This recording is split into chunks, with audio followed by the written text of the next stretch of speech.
Kinilala ng DBM Secretary Amena Pangandaman ing sakripisyo at tagumpay na rin estudyante king Pampanga State Agricultural University. Ay report ng Patricia Mamangon.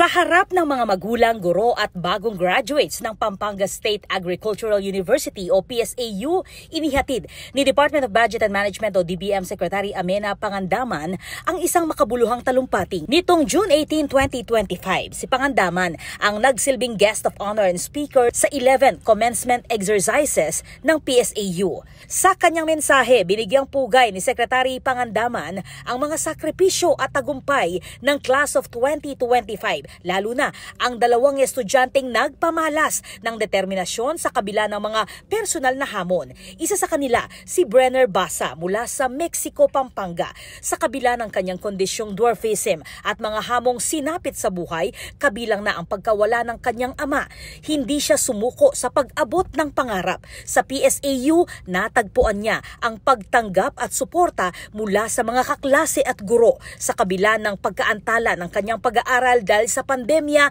nagtapos siya ngayong taon sa kursong BS Agricultural Business. Maaga niya hinarap ang mga pagsubok niya sa buhay. Pero doon din siya dinala ng tadhana sa mga lugar na mag-aangat sa kanya. Brenner found more than a place to study. He found a second family. I urge all of you to take inspiration from Brenner. Embrace the process. Face each step with courage. Don't be afraid to stumble. And above all, never give up. He may be the smallest in the room, but make no mistake, his spirit towers over us all. Itinampok rin niya si Charmaine Rellama, isang manunulat, aktres at scholar na minsang isinantabi ang kanyang mga pangarap dahil sa kakulangan sa buhay. Dahil sa tiwala ng pamunuan ng PSAU, natagpuan niya ang boses sa panitikan at teatro. Tinaguri ang isa sa outstanding students of the Philippines. Nagtapos siya ng may Latin honors ngayong taon. But she didn't stop behind the curtain. She always stepped on stage embodying the very characters she created. Through it all, she never let her academics fall behind.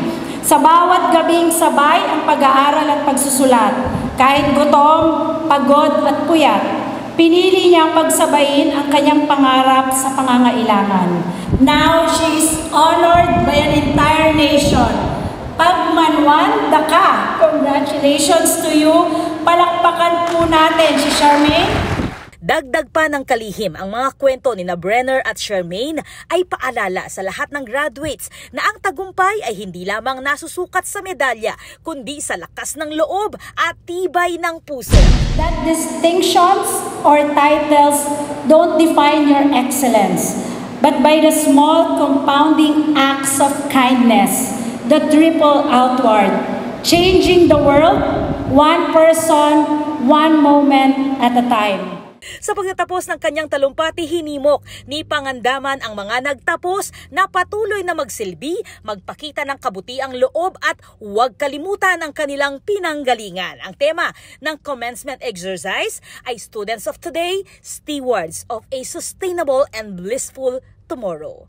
Ako po, Patricia Mamangon para King News Force Pampanga. Balitang tutuking balen, susuyo.